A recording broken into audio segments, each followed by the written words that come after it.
I'm Randall Hairston, grandson of the late Reverend Abraham Moore Sr. Got a little spoken word for y'all.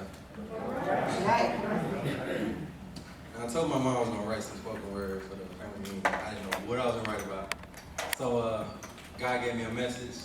I entitled this Spiritual Meditation. I'm just gonna read it. I wrote it on my phone.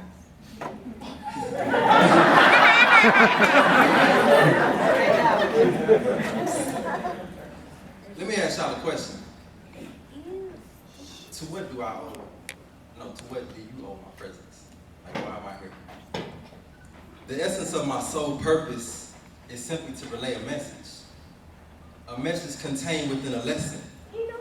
A confession strained from compression. An inception for the minds beyond adolescence. But first, I want to ease your mind. Put you on recline, whisper rhythmic verses in your ear while the syllables tingle your spine. And with the metaphor glass of wine, I've stripped your wrist of that watch and you lost some time. So just meditate.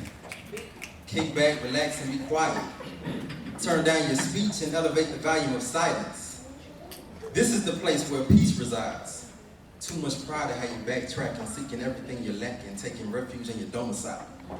While I, or should I say we, make a steady rise to the sky. Spread your wings and glide. This ain't no plane ride, but I'm sure you'll be 30,000 feet in the air by the time you open your eyes. Open your mind and visualize.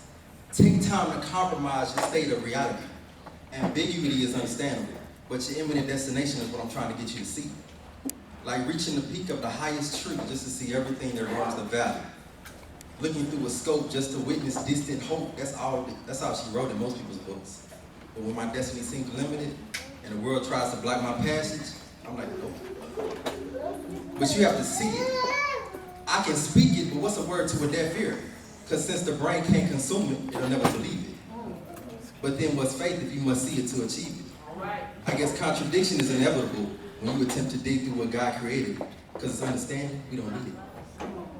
That's why his word, we must bleed it. Take the time to sit down and read it. We fill our bellies, but our soul remains hungry because we don't feed it. A spiritual army, I need it. So temptation, I can stampede it. A harvest grows only after it's been seeded. So that lost child you gossip all day about, why don't you jump off that high horse and lead it? They just might be an angel in disguise, but the running of your mouth made you unequipped to see it. As the old saying goes, everything ain't always what it seems.